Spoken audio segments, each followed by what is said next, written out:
Today we're here to discuss museum leadership in Asia Pacific, and particularly as it relates to gender.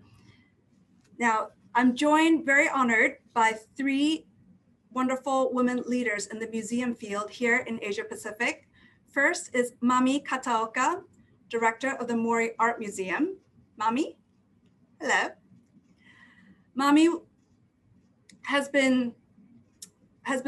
held her current position since 2020. Before that, she has been at the Mori Art Museum since 2003. She was also international curator at the Hayward Gallery in London prior to that. And she has also been serving as a board member of CMAM, and she is currently the president of CMAM, which is the International Committee for Museums and Collections of Modern Art. Then I'm very honored to introduce Suhanya Raffel. Suhanya. Suhanya is the director of M+. She joined M+ as executive director in 2016 and was appointed museum director in 2019. Before joining M+, Suhanya was deputy director of the Art Gallery of New South Wales in Sydney from 2013 to 2016. Welcome, Suhanya. And finally, I'm pleased to introduce Dr. Lara Strongman, director, curatorial and digital of the Museum of Contemporary Art in Australia. She was formerly head curator at Christchurch Art Gallery in Christchurch, New Zealand, and we are very, very pleased to welcome her today. Now, before we delve into our questions, I would like to share a little anecdote. In 2015, I participated in an Intelligence Squared debate. It's one of those debates in the Convention Center in Hong Kong back when Art Basel was a physical event. The debate that I took part in was called The Art World Was a Boys' Club. So I'm very proud to say I was arguing against that motion and we won. We proved that the art world was not a boys' club, but I have to say it was not an easy debate. At that point, virtually none of the major museums, and by that I mean the one with the largest budgets, the largest collections, the highest visitor numbers, were helmed by women, and women artist prices were consistently far below men's.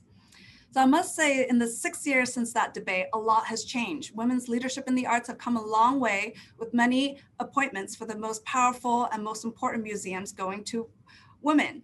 I'll share a few examples. Just for amusement's sake, Frances Morris, who's now the director of Tate Modern, was appointed in 2016, and in that debate in 2015, she actually spoke on the against side, arguing that the art world is a boys' club. Well, now that she's director of the Tate Modern, we can be assured that we've made a lot of progress.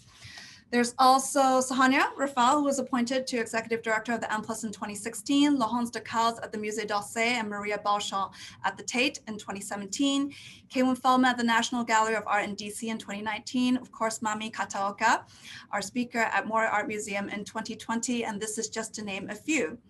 But we've covered a lot and we've made a lot of progress, but still there's a lot more ground that we can cover. So with that, I want to start and see if our speakers can start by telling us a bit about their career journey. How did you get to your positions of leadership? And as your career progress, how might gender balance in the art world have shifted?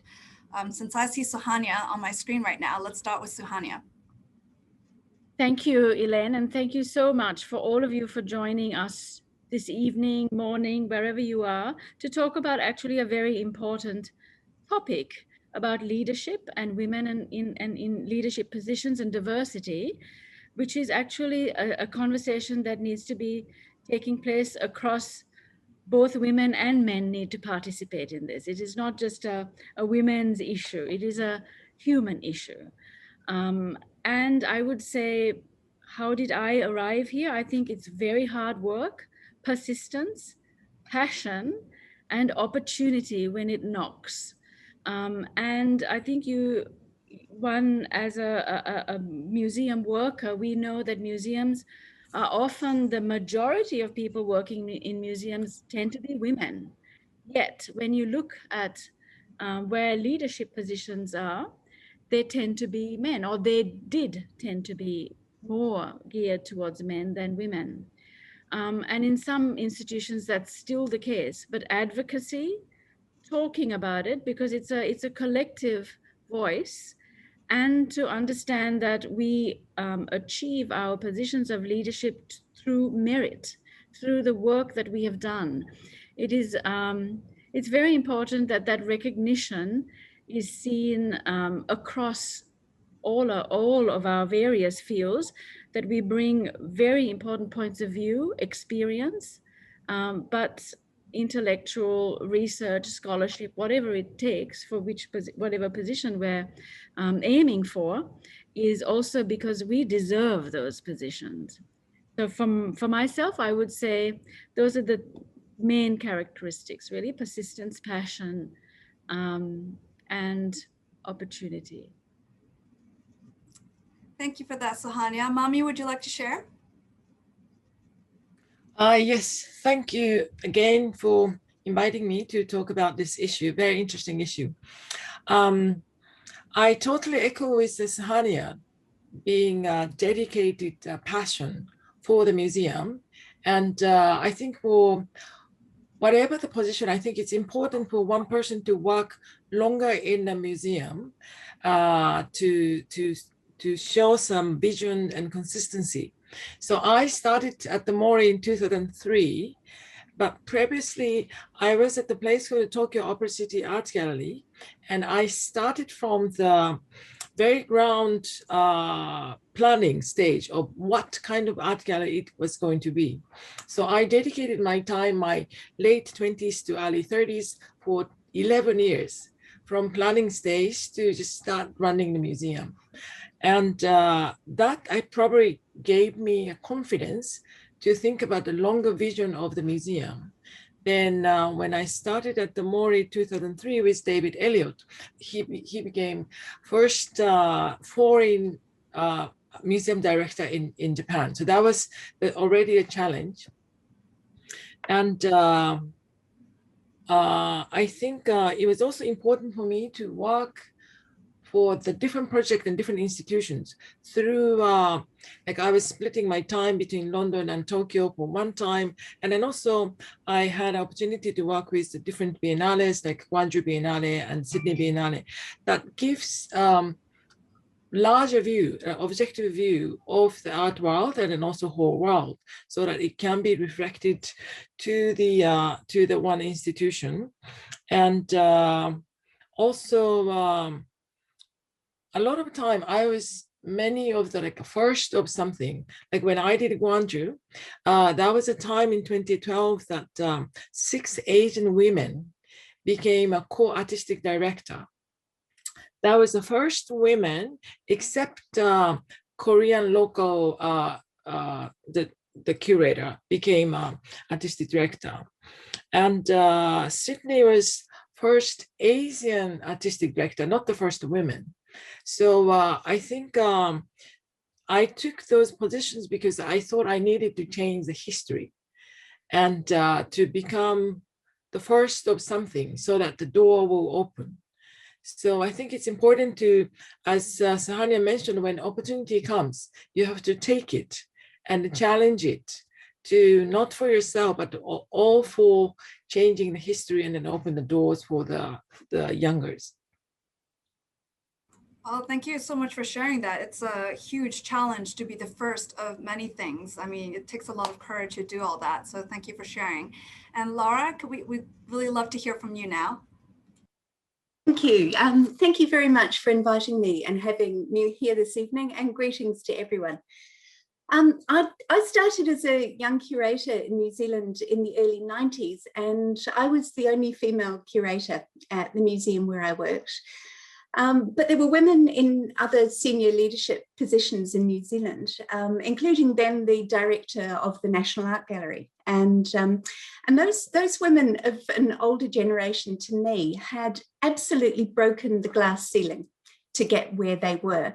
And they had the battle scars, I think, to prove it still. I know they often suffered from sexism in terms of very non-inclusive language in meetings and museums and so on at that time, and the kind of quiet exclusion from extracurricular kinds of things in museums, you know, basically the workings of the old boys club back in those days. But those women in New Zealand were very strong people and valiant fighters. They were often the only woman in the room or at the table, so they had to be very strong. And so that was the generation, I guess, of women immediately before me. And they were some of the people from whom I was lucky enough to learn.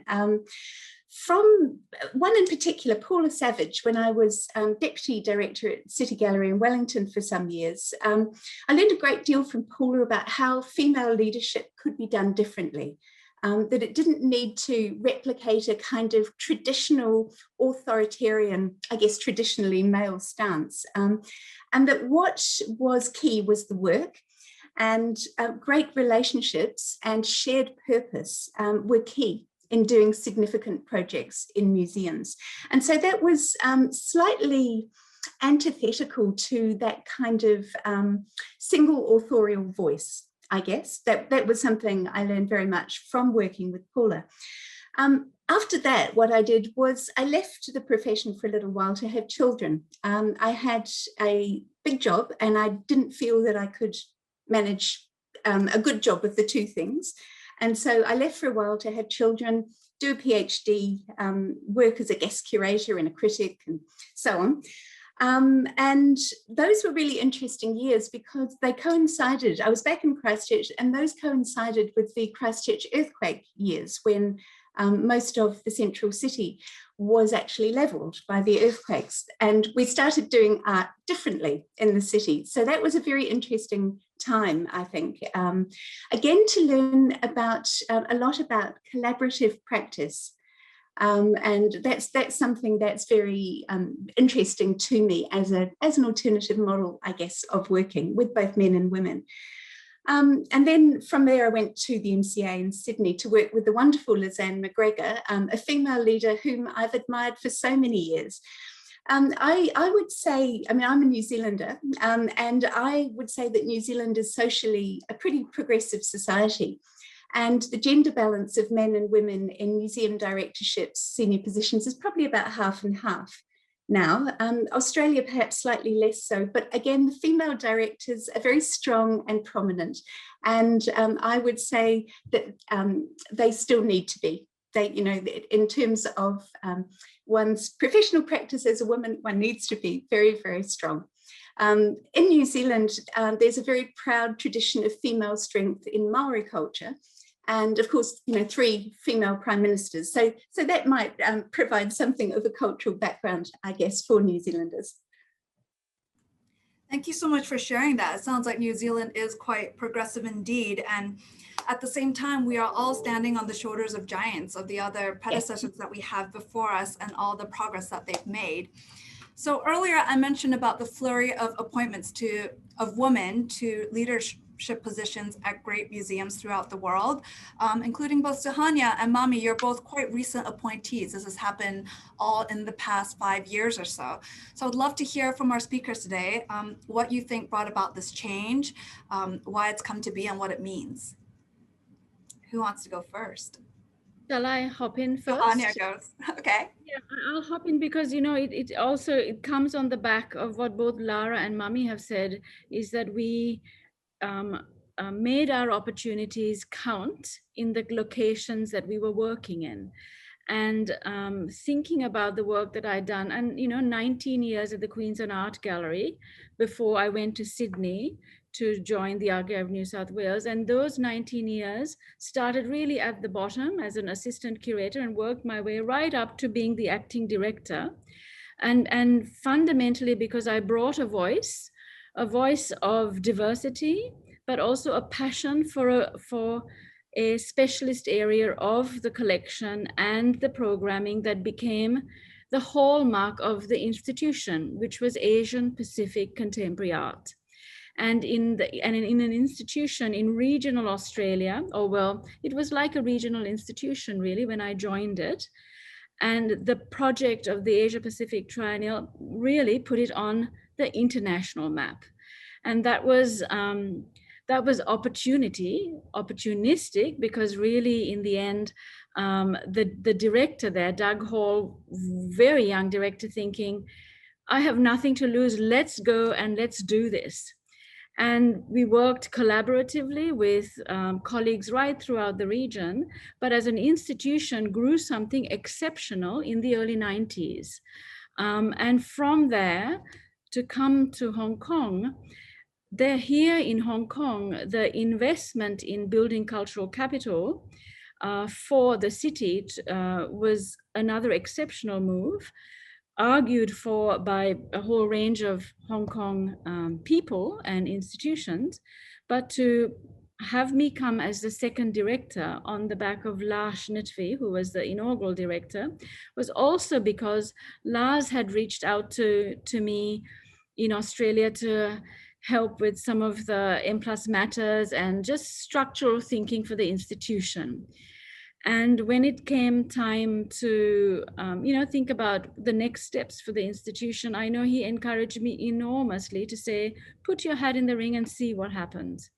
And I have to say, my interview for the M+ position, I still remember it was a ring of gentlemen. There wasn't a single woman who interviewed me. But I felt so convinced about the project. And in the end, that's the passion. And I think they felt that passion, and I still feel that passion. One of the things that I did do when I joined the museum, and we have our own M+ museum board, was to actually look at the balance of gender within the board itself. And within 2 years, changed that to be a 50-50 board. And I feel very proud of that. And that was work done with the government here, who worked together with my board chairman, Victor Lowe, to make that happen. Thank you for that, Suhanya. It's very important to remember when I say shoulders of giants, it's not just the great women who came before us, but also the men who wanted to give the women these opportunities. And actually, originally, when we looked at this panel, it's 4 women talking about women's roles in museum leadership. And I did think, well, do we actually want to get a man in this mix? But ultimately, all the panelists are chosen for their merits. And, in a funny way, if we did go and find a man to be on this panel just for the sake of having a male voice, that would be tokenism. That's not where we want to go. So would the other 2 speakers like to address the question? Yes, I will follow Suhanya, that you're talking about passion, and also I think also the feeling of the mission, what you really want to contribute for the society. So I have been always interested in the bigger picture and then how art or museum could improve the whole society. So not about the director's interview, but when I was working at the Opera City Art Gallery to make a decision on what kind of gallery it was going to be, I was most of the time only women and the youngest, like 20-something. But I was keep shouting and trying to convince these people in the meeting room from all these corporate members why contemporary art is important for the entire new development. And voice were hard. And it's interesting to see that people started to listen to me. And I took them around to see contemporary art exhibitions and explain what is happening in the whole world. So I think it's important for women or men also to be on a leadership, to think bigger, to have a bigger view. And when I became director in 2020, beginning last year, that was the moment. And also another museum, Yokohama City Museum, hired second women director. And Eriko Osaka, former women director, went to National Art Center. So 3, a lot of media wrote about us as 3 quite major museum hired women director. And then from April, famous Yuko Hasegawa is also going to be a director of the Kanazawa 21st Century Museum. So I think it's really a sort of momentum for us that it's really changing. But looking at the other part of Asia, I know so many great women directors from Korea and also Taiwan and Australia, New Zealand. So it's really a time that it's not in Hong Kong as well. Yeah, it's a surprise. And we have a great predecessors and examples of the great role model. And then I think once people started to see the models, they start to feel comfortable on doing those things, because it's not something so challenging and so risky. And yeah, I think we are in such a different moment now. Lara? It's I mean, it's an interesting thing that this is happening now. I mean, museums have traditionally been conservative places. They've been places of authority, and that authority has traditionally, society has not traditionally seen that vested in women, or rather Western society hasn't seen authority vested in women. That's changing, you know, as Western society becomes, I guess, a bit sort of more decentered. And people are looking to Indigenous knowledge bases, different paradigms of thinking about gender, different paradigms of ways to look at the world. I think there is a really big shift going on. And a younger generation is strongly questioning existing power structures at the moment. And that's an important aspect. And that's something that's been very much felt by museums. The shifts that are going on in wider society are also being reflected in museums. I totally agree with Mami that as it becomes more and more normal for women to hold big leadership positions, whether in museums or elsewhere, it becomes more normal. And so normalizing women being in leadership roles makes it normal for everybody. And consequently, there will be more and more people of diverse backgrounds. And the entire museum sector will be better and stronger for it. And I think we're in the middle of something really, really interesting at the moment. I totally agree there is a sense of momentum, and museums are at the forefront of that. They are extraordinary places that can change people's lives. And I mean, I completely believe in that greater mission of the Contemporary Art Museum. And this is a time of great change, and the museum is even more important at this moment, I think.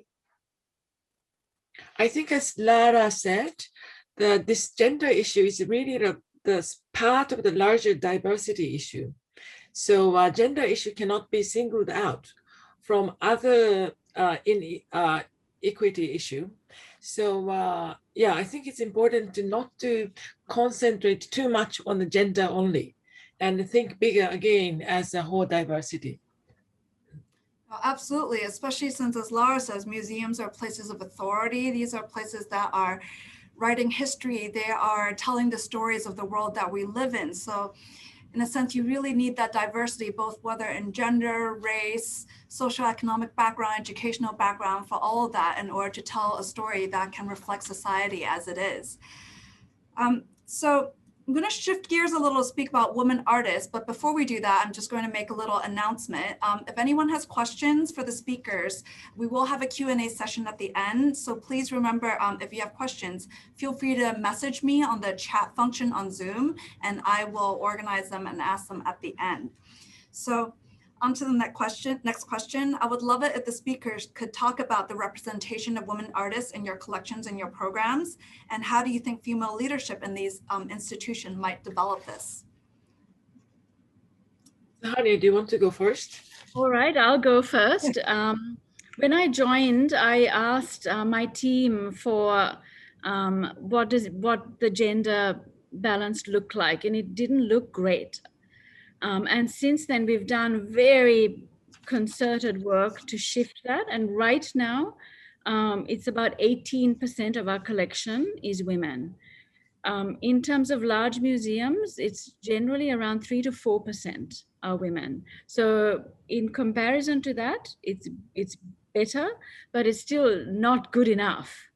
And so we've proactively looked at how to balance that. Partly this is to do with research. You know, we have to actually find those women that are missing in the canon. And that's a critical part of museum work, is that scholarship. And so we do that as a integral part of our daily work. And as an annual activity, we partner with Asia Art Archive, a very important local non-for-profit, to do a Wikathon where we go online and add Asian women artists to Wikipedia as part of, you know, building that knowledge base into the world and bringing that research to a broader public, and then using that research, of course, for collection development. Is it a 50-50%? I don't think it's about numbers per se. It's about excellence. It's about art history, histories of relations, changing the diversity structures in the collections as we see them. So all of that comes into what we do. And the other part of the work that we've been doing is actually commissioning artists, and especially digital artists and women, to work in that format to start to, change the formula. You also recently had a women group show, but you didn't really say that was a show. That's right. We did an exhibition called 5 Artists, Sites Encountered, and they were all women. And we were talking, and the whole exhibition was structured around thinking about construction and the museum, because this is where we were at the time. And Pauline Yao, who was the curator of that exhibition, selected 5 artists, and they were women. But we also made the decision not to say this is a women artist show. It was 5 artists, and they were really responding to the site. And because we thought if you did a male artist show, you don't say it's a, it's a group show of all men. So, it's important to kind of reflect on how you speak about the work you do as well. And as we've just been saying, normalize what artists do. And women artists of diverse background, of LGBTQ, all of that, that's a given now of a part of our work. Yeah. Thank you for the prompt, Mami. Yeah, I think it's very ambiguous. Always we talk about these issues, that when feminism movement was quite active in 70s, they were often talking about the consciousness raising. So consciousness is very important among women, and then also non-women, of course. And but at the same time, when we program, or when we make a decision for collecting, it's not really a number, as Suhanya suggested. So we have to be conscious about this balance and equity, but we cannot start from the numbers. So it's very ambiguous state, and we have to deal with. But our collection is at the moment more or less 31% women and 69 men. But we have a small collection, uncomparable with M+. And we were looking at a history of solo exhibition in the past 18, 19 years. We had a 4 women solo show and 12 men. So still 25% of women solo show. It's a lot to be done. But end of April, I'm opening another energy exhibition, which is about 16 women artists. It's not only about the gender, but also aging. So all 16 women artists from the world, around the world, is from aging, their ages are from 71 to 105. So all these women artists who have been challenging for more than 50 years of their career, it's so encouraging and such an empowerment to see what they have done. And we can learn so much from their commitment and engagement for being an artist. So yeah, I think we can introduce women in collection and also program in very different ways. And there are much more potential that how we deal with this issue. Great, thank you very much. I think it's interesting when you think about the numbers. Although I'm not sure how meaningful it is to get to 50-50, the reality is it is important to be conscious about where the ratio lies. There's a lot of historical reasons behind it. And again, maybe the goal is not 50, but it's just important for us to know where things stand. Lara, would you like to speak about women artists in your collections and programs? Yes, absolutely. I mean, like most collections, the gender balance in the MCA's collection skews slightly towards male artists, but that is something that we are actively addressing over time. It's possibly less of a problem at the MCA than it is at older institutions. The MCA will be 30 this year, and it's always collected contemporary art. So I think, you know, we start from a slightly different position than many other organisations with longer histories. 37% of artists in the MCA collection identify as female, and 49% of artists whose works we've acquired over the last 5 years identify as female. And in terms of solo shows, roughly again over that last 5-year period, it's almost exact balance, I think, between men and women. When I did a quick count, I think there were 12 women and 13 men. So next year it may well be reversed. It's pretty balanced on the whole. And that's something we keep an eye on rather than have strict targets or quotas, because I don't think that's any way to do anything. But just simply being observant of the consequences of decision making, I guess, is the critical thing, both for acquisitions and for programming, in terms of a general balance across the board. I totally agree with the others about our job being to expand the canon of art history, to bring to really wide public visibility people who have been forgotten or left out, or because of the way society has constituted itself, have not been able to reach prominence. And frequently that is women. Because women often have very different looking careers than male artists. They have had different responsibilities. They often have to have long periods of time off. They consequently often work more with less of a kind of signature style all the way through. If that is recast as a strength, and as just an entirely different approach to an artistic career, I think that is the way to go and the way to look at women artists' careers. I'm fascinated by Mami's show. I would really like to see that. I think that's a brilliant idea. Oh, I invited the Robin White from New Zealand. Oh, brilliant. She's so good. Thank you so much for that. Now, actually, I want to go back to a point that Suhanya addressed briefly about calling something a woman artist show or a women artist, just labeling someone as that. Could you maybe speak about what you think are both the possibilities and the limitations in calling shows that way, or publication, etc.? You know, the pluses and minuses in your view? I think it's also deciding when you want to actually amplify a message like that.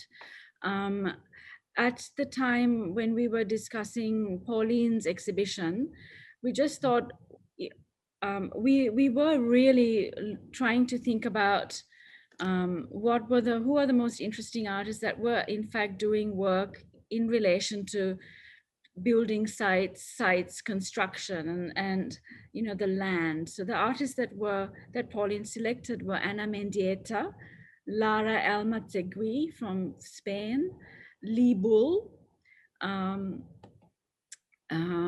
Mei Fung from Hong Kong, and who is the fifth? I have to try and remember the fifth. Who is the fifth? Charlotte Poznanski from who has passed away, of course, very interesting conceptual artist who actually gave up being an artist because she didn't feel that the issues around equity and equity for people, not just women or men, and she said she just didn't feel that being an artist was going to be productive enough for her. So it was those 5 that she curated, and it was a fantastic show to unpack a whole lot of very interesting ideas. But in the end, the fact that they were all women was also an added layer of interest. But it didn't It wasn't about women artists, I guess, or it wasn't about a show about gender. And there are times when you will make the decision to make a show about gender. You will be explicit about it. So it's a choice that you make. And so I think there's times when you do one and times when you don't.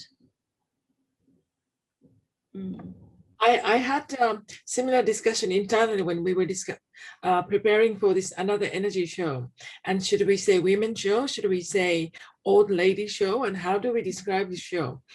But this combination of women and aging is quite interesting, that people would probably imagine very sort of fragile work and feminine sort of sense of work, and then because they're aging, the work can be weak. But all these artists are completely opposite. And so I say that this is the exhibition by the women, but it's not about the womenness. And this is not the feminism show either. It's important to look at the history of feminism and a position of being a feminist. But it doesn't mean that all the women is centering or forefronting that issue as a part of their work. So we have to also show women as a diversity, sort of to diversify the image of the women work.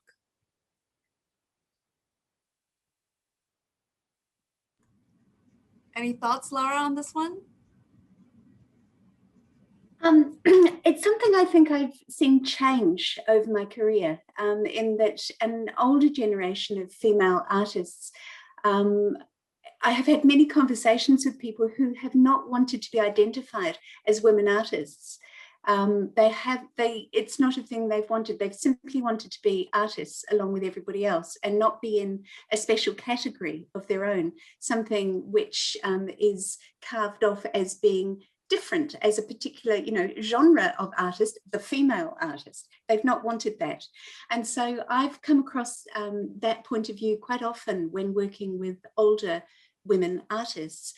For younger women artists, I guess, more of my generation or below, the politics are different. The politics of feminism of that next generation are entirely different. So the articulation of their identity as a woman has a different value and a different meaning and strength to them. So I think it's a very interesting thing, that those changes over time. And I think the most critical thing is always asking people how they want to be represented.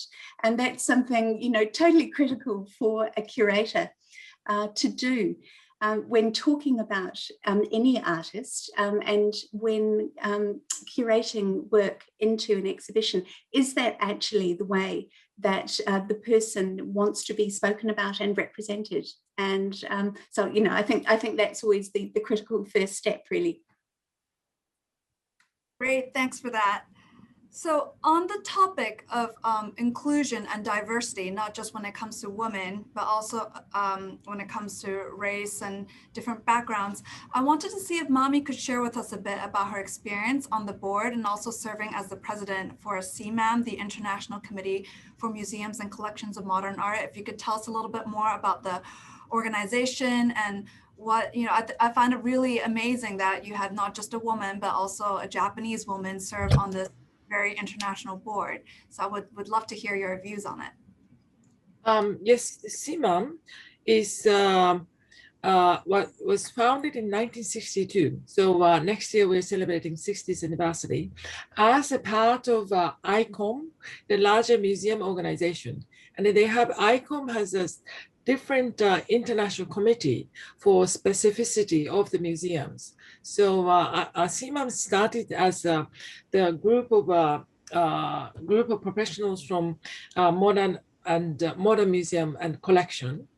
So now we have over 500 members. And then I think demographics, mostly from Europe, but we have a lot from non-European nations. But interesting part is that how do we sort of define the Museum of Modern and Contemporary Art? Even ICOM, as a larger museum community, they have been struggling to renew their definition of the museum. So there are many different ways of thinking about what is a museum should be. And of course, there is a code of ethics by ICOM that a CMAM is following. But the direction of the organization of the CMAM is how much we could diversify, not much about the gender, but probably more about the geographical allocation. Because the longer members have been mostly from Europe, and now new museums have been being built in non-Western regions without much experience of running or keeping the programs. So it's an important platform for different generations of the museums and professionals to talk about what it is and what is the commonality and what is the differences. But maybe Suhanya could add on because she's also on the board. Yes, I think what was phenomenal actually when I got on the board of CMAM, which was I think now 5 years ago. It was the first time that I think half of the CMAM board came from non-European countries. And it was a recognition that the world is turning, and the world is, that global world is indeed a global world, and that there are important, significant institutions that are being established in other parts of the world, and that our voices, our stories, our histories are absolutely as important. So the idea of the Euro-American canon, which is something we all learned in our art histories, is shifting fundamentally. And we now know, it's a fact that there are other histories and there are many histories. And each of us in our museums bring those histories to the front as being equal and important. So that issue of diversity sits within that space. But interestingly also, the CMAM board became more women than men at that time as well. So it was part of this sense of a propelling of a changing world, changing voices, diversity of voices, and a shift in the dynamics of gender, all happening at the same time. And that CMAM board then voted Mami as president a year ago, wasn't it, Mami? Yeah. And so the first time an Asian woman took on the presidents. And it's a voted position? Yes. That is really incredible. It is incredible, you know, and one felt this wave. And, you know, we have on the board Victoria from, you know, Latin America, we have from South Africa. It's a really important board, and all of those are women who sit on that board. There are men, by the way, as well. Very wonderful men. No, but I mean, I really believe that all of you museum leaders here in Asia are doing such incredibly important work. And to quote Asia Archive and their mission, you know, it's to tell a more generous art history. And it's due to your programming and your collecting that is help kind of, how do you say, rewrite how to shift this whole narrative of what is modern art and what is contemporary art. I wanted to see if Suhanya could contrast a little bit your experience between Australia and Hong Kong. These are two very different work environments. Have you picked up differences in gendered related issues in these two places? I want to go back to actually something that Lara also pointed out to in terms of the Pacific and Australia, New Zealand, and the Pacific space, because really the work that I did in Queensland and then in Sydney was informed by what had happened in Australia and New Zealand in particular, in the recognition of First Nation as intrinsic and essential part of museum work. And then there's a question here from Rebecca saying, you know, I spoke about opportunity. What's that opportunity? The opportunity that I took was in 1994, knocking on the door of Queensland Art Gallery when it was beginning to do its Asia Pacific Triennial to say, you need me. And I went to them and I said, I'm here, take me. And they did. you know, and that's when I started. I started off as a researcher for them and then became a curator, and I never looked back. But it was really on an understanding within the institutions in Australia, New Zealand, the Pacific, that other histories were really important histories. It was already being established there. So coming to Hong Kong, on the back of that experience was to see how Hong Kong is developing major cultural infrastructure to build institutions of equivalence. You know, we need to be strong, big institutions as the same as Pompidou and Museum of Modern Art in New York. And M+ is an institution of equivalence. And that sort of recognition needs to come from inside us. And in Hong Kong, I would say the environment here, there are many women leaders, as you well know. Hong Kong Museum of Art, Hong Kong Heritage Museum, you know, they're all led by women. The Asia Society, Palace Museum deputy director is a woman. Yeah. I could have filled this panelist with all museum directors from women from Hong Kong. But from Hong Kong, yes, it's very, yeah, Hong Kong. So before we open to the floor to questions, I just want to ask one final question. How can society and women in particular, what can we do to encourage more women leadership in the arts for future generations? There was a statistics about the women leadership, not only for art, but general society in Japan recently. And it turns out that not many women are willing to be on a leadership position. Either they think they cannot, or too much responsibility, or I think, yeah, as I mentioned at the beginning, it's very important for men and women to think not only your own career, but the bigger picture of the society, where we want to go together, and how do we want to change the society for the better. Then if you have a bigger view and the bigger picture, then I think at some point, the biggest stage will appear in front of you. And, but also I think we need to encourage more women that you can do it too. Like Suhanya, you can say, I am here, and to take that opportunity. I think it's really important gesture, and then also attitude for your own life, but also for the society.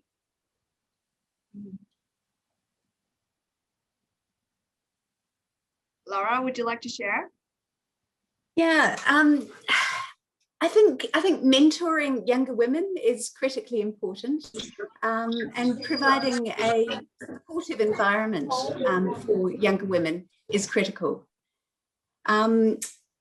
Often I think younger women don't want to necessarily expose themselves, you know, and feel perhaps nervous, perhaps that, you know, it's not quite for them. And I mean, it can be a robust environment, I think, the art world. So it's, I think it, you know, it is incumbent on all of us, men and women, to provide a more human and more supportive environment, particularly for younger members of our staff and our cohort. And beyond that, I think just making it, as I was saying before, totally normal to be a woman in a leadership position and to be able to act as a woman in that role, rather than, you know, in some other strange kind of way, some sort of male way, to act in a completely female way, and to be proud of that and conscious of that, and just think it's entirely normal. I think that's the absolute best thing we can do for younger people in our profession.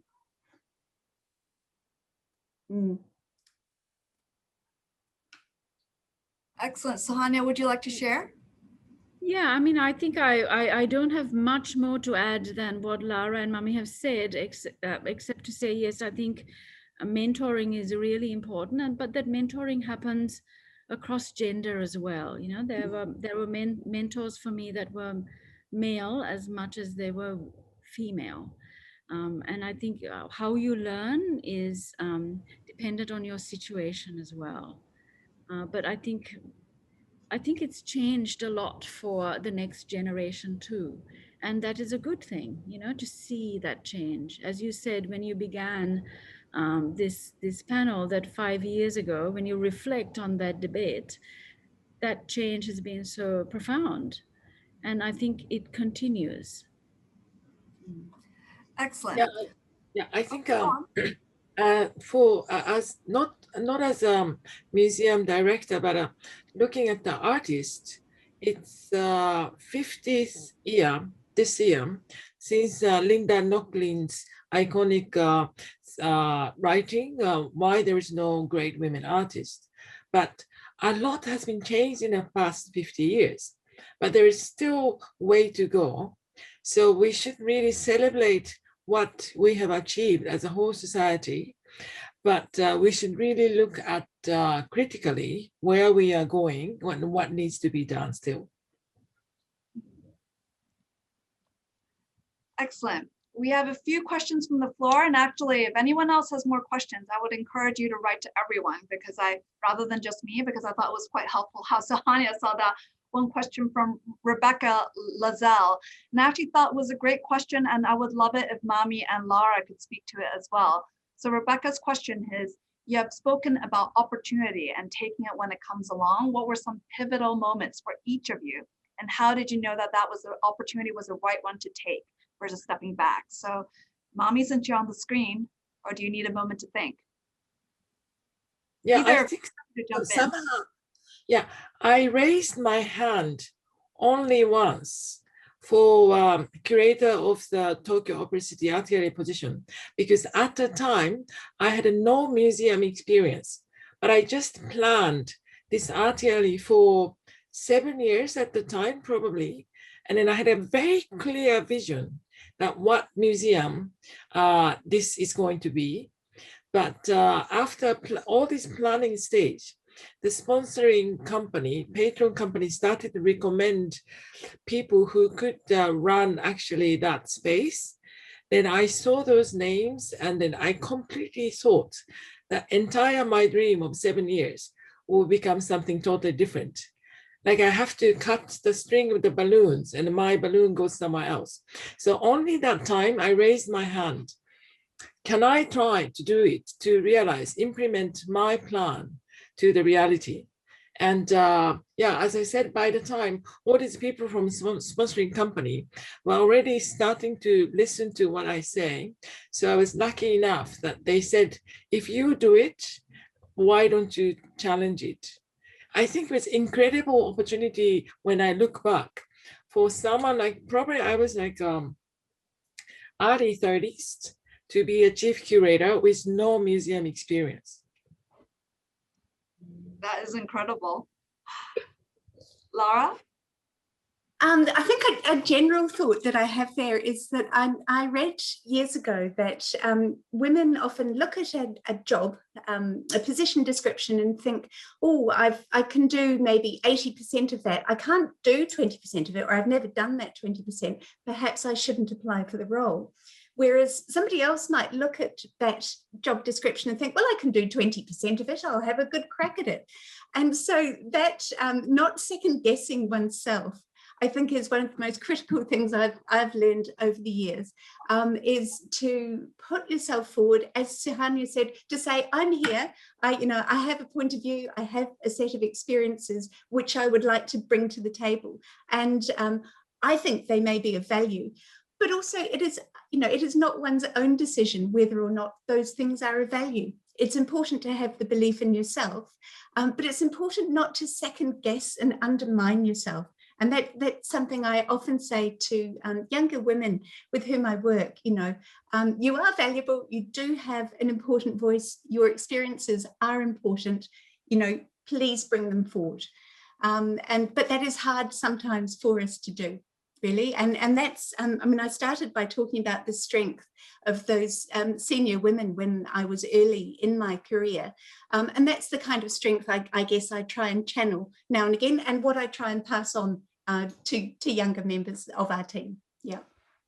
That's great. I would love to have a cheerleader like you passing on that wonderful energy to us. So here's another question from Sophia. She says, I'm a sophomore majoring in economics and I haven't studied anything related to art. I'm interested in art jobs such as auctioneers, but I'm terrified that I'm not talented enough and it's too late for me to study a whole new subject.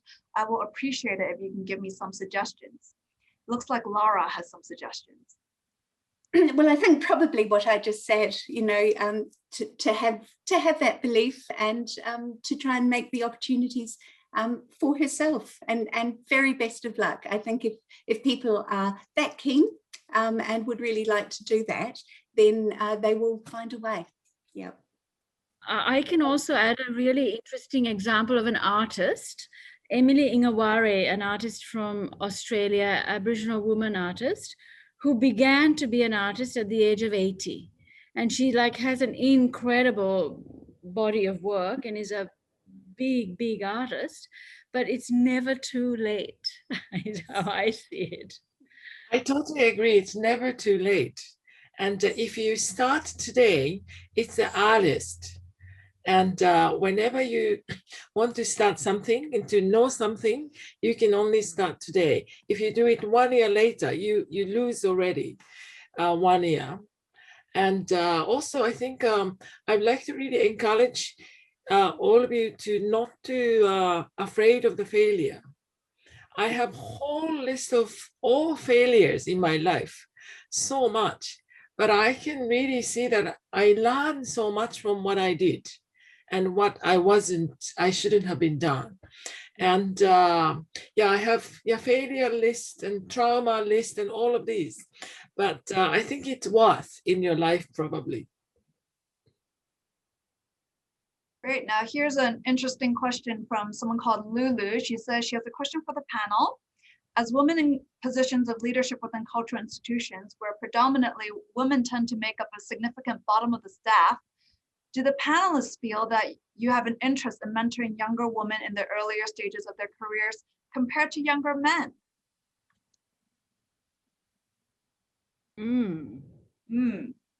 Is there a reverse sexism going on? Something to be conscious of? Yeah, I think in the end, what you one hopes that one is a mentor for everybody, you know, men and women. And for me, it's really important to foster what somebody is good at, whatever that thing that they are good at, and make people understand that as a team, everybody brings in different skills, and you know, you're not everything. It's important to understand that is what makes great institutions is those different skills, and to ensure that that one is able to communicate to our young colleagues that their perspective and their particular skill is as important as the others. And for me, it is not about mentoring one gender over another. It's about all of those young people, because I think life now is more complex than ever. You know, choices are difficult. And I think a museum career is an incredible career to be involved with. You know, it's a great choice of a future, because I think of all the things one does in a museum, it is a you know, one is leading on one hand, but also it's a position of service, and you're giving. And I think that is, and we're giving good things, you know, of all the things that we give, these are really good things, creative things. So the museum institutions are great places to make careers. And I think in the Hong Kong context, a lot of the work that we are doing with our learning teams is reaching out to the youth in the city to give them a sense that to work in the arts industry, in arts and culture, is as valuable as finance, because there is such a huge value placed on those industries, because Hong Kong is such a big financial hub, international center. But it's time to also say we have vocational opportunities here and options. Yeah, I also I also never thought about gender differences when I mentor younger staff or students, but I always try to make them think the longer vision and a longer lifespan, not try to get like immediate better position, or just don't run for the immediate merit, but you have to think longer. Where do you want to be in 10 years time or 20 years time, instead of what do you want tomorrow? Great. We have another question. This one from Romar. And the question is, to any panelist, for your male peers in the industry, how can they support you more? In concrete terms, how can they be a good ally? I would like to offer my 2 cents on this one, not so much for my male peers in the industry, but for men in general. It is to support your wife, to be a good father, and to help with the load at home, because I think one of the biggest challenges as a working mother is trying to balance that mental load at home with a career. So that's my little bit of advice for anyone who has a family. But would the other speakers like to share? I completely agree with that, but also I think one of the critical issues for women is time. And so, yes, that's mental load in some ways, but it's also time, as I was saying, away from career, sometimes with family, and so on, time to, look after other relatives and so on. Women still do have slightly different kinds of roles, even in the most progressive societies. So I completely agree with you, Elaine, about men and women working together in terms of the caring aspects of life outside work as well as inside it. Yeah. Yeah, I think all my managers in the museum are male, but they're extremely supportive and excellent. And I think they have their own professional of managing their group. And yeah, I just feel that we are working together, non-hierarchical sort of communication. And it's best that we all work together to make museum better. And yeah, I think they're extremely supportive, but not for me, but for the museum. Okay, Suhanya?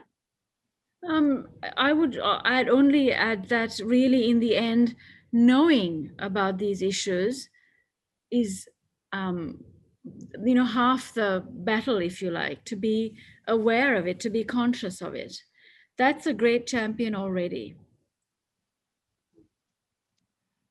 Fabulous. So there is, I'm just seeing there are a few other questions. We're not going to have time to get to all of them. I think let's address this one from Faye C. She says, as working women in Asia, there are a lot of pressure on the anxiety of ages, particularly for women kind of over 35, 40 years old. It's harder to get career development than from men. So this almost ageism going on here. And they're wondering if from your working experience, do you have any suggestions? Do you notice this trend at all? Not trend, situation. I think if you're 30 or 40, you're still so young and a lot of opportunities. And yeah, as Suhanya introduced the example, they're never too late, and don't be afraid. And that's all I can say. But I think from my experience, it works better not to forefront your career building first, whatever you do. I think for me, career comes after what you have done, like a tail of the animal.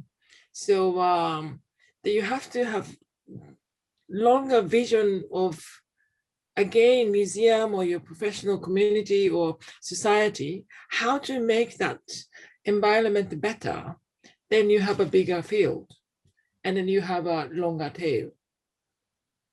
Completely. Yeah, I mean, to add to that, I never started my career thinking I want to be a museum leader. That never occurred to It was really about advocating for particular kinds of art histories. That's how I began my career, to say I could see this imbalance and it needed to change. And I needed to be part of that change. And, you know, and I did it in whichever way that I could. And it was, you know, right from the bottom, it started. So, yeah, I didn't imagine I would be a museum director. I'm very happy to be a museum director, that's it. Yeah, I think one should not make your life goal as a museum director. It is such a small position that you cannot still change the world. And I think a museum leadership or director is one position that you could usefully use that position to really change whatever that needed to be changed. But it's not for your career or not for yourself. So it cannot be a goal of your career or life. Completely, I agree with that. I think regardless of whatever kind of role you are, whatever stage you are in your career, it's very important to think about what you can do to change the world in a more positive way. So it's been a really fabulous discussion. All of you are doing such incredible and important work. I feel very, very honored and humbled to have been a part of this. There's a question from the audience about whether or not we have recorded this talk.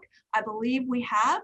I will be sharing more details of it once we have organized it all. Probably on my Instagram. It's Elaine C. Kwok, ELAINDCKWOK. Mami and Lara are also on Instagram. I think Suhanya is not, but M+ is.